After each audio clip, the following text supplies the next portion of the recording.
ये है गुजरात का पाटण, जिसे पहले अनिलपुर के नाम से जाना जाता था। पाटण गुजरात की पूर्व राजधानी भी रहा है। यहां है रानी की वाव, एक ऐसा स्मारक जो बेहद खूबसूरत और अद्भुत होने के साथ ही आधुनिक इंजीनियरिंग की दुनिया को भी आश्चर्यचकित करता है। यह भारत में अपनी तरह की अनूठी वाव है। वाव यानी बावड़ी या सीढ़ी नुमा कुआं। जहां ज्यादातर स्मारक राजाओं द्वारा अपनी रानी की याद में निर्मित कराए गए हैं, वहीं रानी की वाव ऐसा स्मारक है जिसे एक रानी ने अपने राजा की याद में बनवाया है। इस बावड़ी का निर्माण सोलंकी राजवंश की रानी उदयमती ने अपने पति भीमदेव प्रथम की याद में 11वीं सदी में कराया था। ये बावड़ी न सिर्फ जल प्रबंधन प्रणाली में भूजल संसाधनों के उपयोग की तकनीक का बेहतरीन उदाहरण है, बल्कि भारतीय भूमिगत वास्तु संरचना का भी सबसे विकसित नमूना है। रानी की वाव सभी बावड़ियों में सबसे बड़ी और सबसे ज्यादा अलंकृत है, साथ ही मारू गुर्जरा आर्किटेक्चर का उत्कृष्ट नमूना है। इसका निर्माण उल्टे मंदिर की तरह किया गया है, यानी डोम नीचे और स्तंभ ऊपर की ओर है। इसमें नीचे से ऊपर की ओर 7 सीढ़ियों की कतारें हैं। 7 मंजिला इस वाव की हर मंजिल पर बहुत ही उच्च कलाकृतियों का निर्माण किया गया है, जिनकी मुख्य विषय वस्तु भगवान विष्णु के रूप और अवतार हैं। लगभग 70 मीटर लंबी, 23 मीटर चौड़ी और 28 मीटर गहरी इस वाव में 500 से भी ज्यादा मुख्य कलाकृतियां और 1000 से भी ज्यादा छोटी कलाकृतियां हैं। इन मूर्तियों में भगवान विष्णु के 24 रूपों और 8 अवतारों के अलावा नागकन्या, योगिनी जैसी सुंदर अप्सराओं की कलाकृतियां भी बनाई गई हैं। इन मूर्तियों की चमक देखकर ऐसा लगता है जैसे इन्हें वर्तमान समय में ही बनाया गया हो।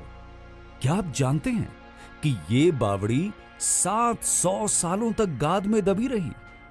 दरअसल 13वीं शताब्दी में हुए भूमिगत परिवर्तनों के कारण वो नदी ही विलुप्त हो गई जिसके किनारे ये बावड़ी बनी थी।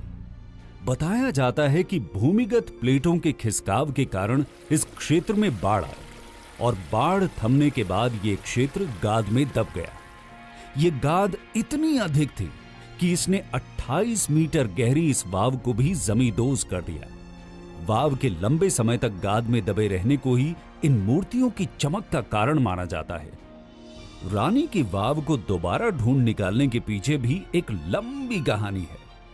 दरअसल भारतीय पुरातत्व विभाग ने 1950 के दशक के मध्य में इसका उत्खनन शुरू किया, जो लगभग 40 सालों तक जारी रहा। आखिरकार 1980 के दशक के उत्तरार्ध में पुरातत्व विभाग को सफलता हासिल हुई और फिर से ये बावड़ी अपने वर्तमान रूप में आ गई। बताया जाता है कि वाव में पहले 292 स्तंभ थे जिन पर ये मंजिलें टिकी थी, लेकिन अब 226 स्तंभ ही बचे हैं। साथ ही अब ये बावड़ी पानी का स्रोत भी नहीं है। पूरब से पश्चिम की ओर विस्तृत इस वाव के पश्चिमी छोर पर स्थित है ये कुआं, जो 10 मीटर चौड़ा और 30 मीटर गहरा है। कहते हैं लगभग 50 साल पहले इस कुएं में पानी जमा रहता था, जिसमें औषधीय गुण पाए जाते थे और इस पानी का उपयोग कई गंभीर बीमारियों के उपचार में किया जाता था। पानी में औषधीय गुण का कारण वाव के इर्द गिर्द लगे आयुर्वेदिक पौधों को माना जाता है। वाव की आखिरी सतह में एक गुप्त द्वार भी है, जिसे अब बंद कर दिया गया है।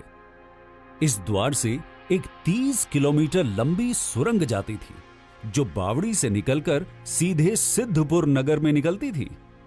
22 जून 2014 को यूनेस्को वर्ल्ड हेरिटेज साइट में शामिल तकनीक और खूबसूरती के लिए प्रसिद्ध इस अनूठी वाव को यूनेस्को की विश्व विरासत समिति ने भारत में स्थित सभी बावड़ियों की रानी का खिताब दिया है। 900 साल पुराने इस स्मारक से कई ऐतिहासिक पहलू तो जुड़े ही हैं। साथ ही यह स्मारक आधुनिक इंजीनियरिंग की दुनिया को चुनौती भी देता है। तो क्यों ना इस बार गुजरात जाकर इस बेहद खास और अनोखी बावड़ी की सैर की जाए।